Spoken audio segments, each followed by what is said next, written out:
Hello Chiefs Kingdom, and welcome to another episode of Kingdom Corner. This is week 6. The Chiefs are facing the Buffalo Bills. Both teams are coming off a loss this week, and we're going to dive right into it.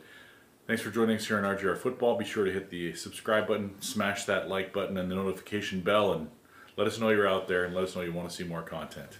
Alright, getting out with the game. Both teams, like I said, are coming off of losses. The Tennessee Titans beat the Bills 42-16. Meanwhile, the Chiefs lost 32-40 to the hated, once again trying to be a rival, Las Vegas Raiders. Almost said Oakland.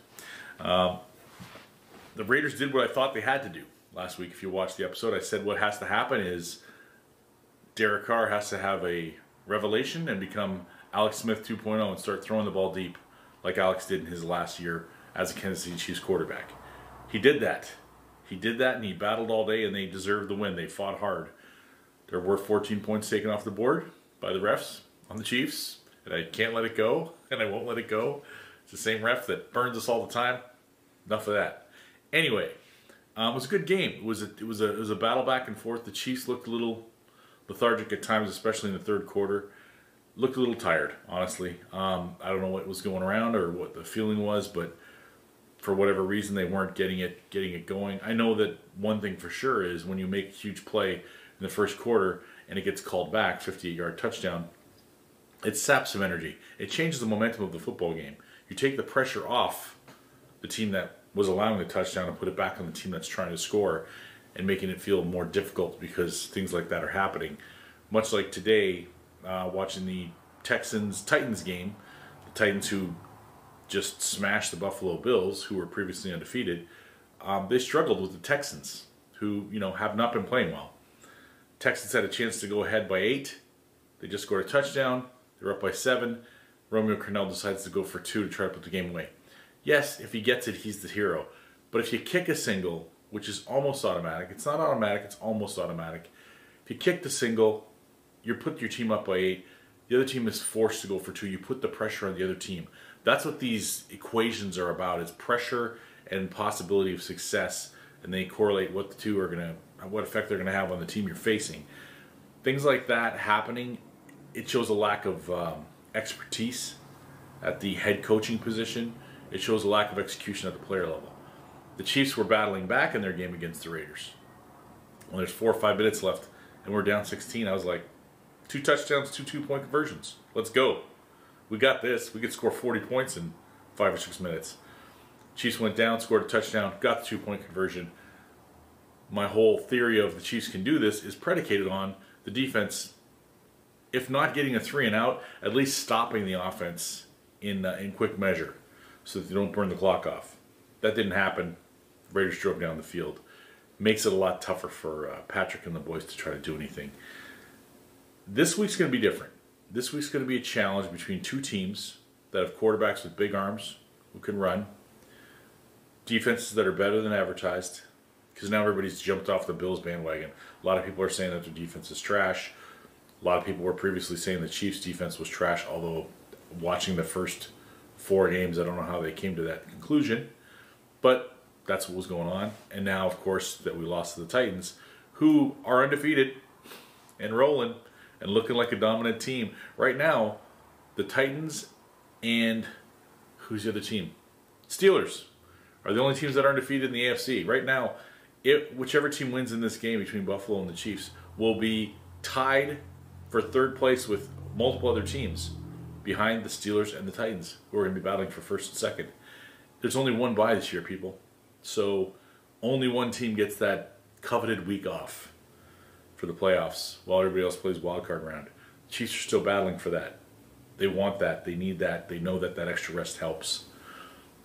I would be remiss if I didn't mention that ask not for whom the bell tolls. Chiefs fans, it tolls for thee, as in the form of Le'Veon Bell. Won't get too deep into that this week because he's not going to be on the field playing this week as he's in the COVID, lockdown protocol prior to playing with a new team, whatever stipulation rule, Article 7652-4, don't look it up because it doesn't exist. There's some rules that have been added to the league this year, obviously with the emergence of this virus, and he's got to hold off for a few days. That's all it is. But he'll be around for the following week. But yeah, we talked about that on Chiefs Chat this Wednesday, and the next morning, next afternoon, Thursday, it was a done deal. It was real. Le'Veon Bell is coming to the Kansas City Chiefs.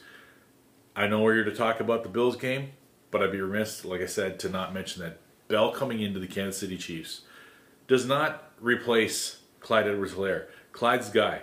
He's still the guy. He's still the primary back. He's still the guy we want to develop for the future. This was supposed to be the plan going in. It was supposed to be Damian Williams and Clyde Edwards-Helaire working together in tandem. Clyde coming along and learning behind the veteran, the wily veteran with speed and power and more size, catchability out of the backfield. Le'Veon Bell has all those things. Don't look at his Jets numbers. Sorry, that's more of a indictment on the Jets than it is on Le'Veon Bell, as far as I'm concerned. He was on Twitter complaining. You know what? Losing makes people unhappy. It's hard to do. And people who have been winners previously really struggle with it. That franchise is snake-bitten and just has not been able to do anything good for a long time. So, when your team is longing for the days of Chad Pennington, you're probably not a great franchise. Chad was the best they've had in a long time. Vinny Testaverde on his third or fourth team lifted them up for a while. It's not, they don't have a big history of great players. They've got Broadway Joe. That's their big shining moment. That's well before I was born. So Le'Veon Bell comes over to us from a team that, in my opinion, misused him, didn't utilize his talents. He's going to come over here. He's going to work in conjunction with Clyde Edwards-Helaire in that backfield, and I cannot wait to see them both back there on occasion. This week we'll be without Anthony Sherman. I can imagine we'll see Nick Keiser in the backfield a little bit, playing some H-back, fullback type roles. Maybe Yelder, I've seen him back there as well at times. And we'll probably see more single back sets for Clyde, which I think he relishes. I think he plays well with those sets. And when we get both backs playing, it's going to be great too, because we could go two backs in the backfield and they could both come out and it could become a 5 receiver set, because both guys are good at catching the ball in the backfield. Le'Veon's great at it, and Clyde's showing that he can do it, and he's talented in that way. This week, though, it's all about stopping Josh Allen. Josh Allen's going to be without Dawson Knox, his comfort blanket, his little safety blanket tight end, who's played well. He is to Josh Allen what Travis Kelce is to Patrick Mahomes, both being markedly less proven and polished than the Chiefs versions. They're not going to have him. Tre'Davious White was injured last week, missed the game, missed all of last week's practice. This week he practiced on Friday and Saturday in full. Questionable, but look for him to play. Milano, their linebacker, also questionable. Practiced full Friday, but didn't practice on Saturday as much, was limited, so maybe not. On the Chiefs side of the ball, a big concern I have, and John Brown for the Bills as well, is questionable. It's a receiver weapon that we'd be better off not having on the field against us. With our situation with the corners, with guys having to get healthy, and Rashad Breeland just getting back into the swing of things. So we'll see how that goes. There's a lot of things, moving parts to this game. It's going to be an interesting battle to see how both coaches handle it. The coach of the Buffalo Bills, Sean McDermott, is off of Andy Reid's coaching tree. So much like when he plays other coaches, he's coached before and led before, like John Harbaugh, like Doug Peterson. He's going to have a little edge there. We'll see if that translates to the field or not. Now, on the Chiefs side of the football, we're obviously going to be missing Watkins, whose hamstring is not right. And we lost Kelechi Osemele likely for the whole season, torn tendons in both knees. That's not likely a thing he's going to come back from this year. And it's very unfortunate because he was playing great for us. So you're going to look for Mike Remmers to come in there. Question is right tackle right now, because Mitch Schwartz, who had been practicing this week, is now questionable. If he can't go, then maybe Remmers slides out to the right tackle spot, and then we'll see Nick Allegretti, or you see Durant come inside. Who knows? I don't know if Austin Reeder can play guard or not, but maybe they'll move him to guard and bring Daniel Kilgore in at center. Or maybe Kilgore can play guard. We'll find out. Kilgore's got some good reps under his belt in the league, so it's going to be interesting to see how that pans out. And I'm interested to see how DeAndre Washington handles his role. I think that they're going to try to give him the ball a few times and see what he can do. All the talk out of training camp was that he was he was good to go, and then he ends up on the practice squad. Now our running back situation is what it is. Like I said, Sherm's out. Maybe they bring up DeAndre Washington rather. I know he's on the 53-man roster, so maybe he'll get in there and have some dual back sets so we can get a preview, because he can catch the ball to the backfield as well, and runs 4.42, which is more in line with Damian Williams' speed. So it'll be interesting to see what tricks Andy and Eric Bieniemy can pull out of their hats this week. Anyway, that's all I got for you today, folks. Thanks again, once again, for joining me here on Kingdom Corner. It's Danilo DiGiulio, your host.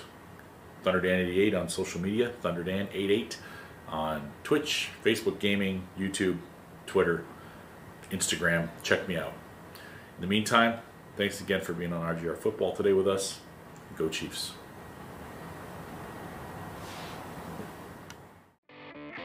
Thanks for watching this video from the team at RGR Football. Click these videos to see more and subscribe to RGR Football.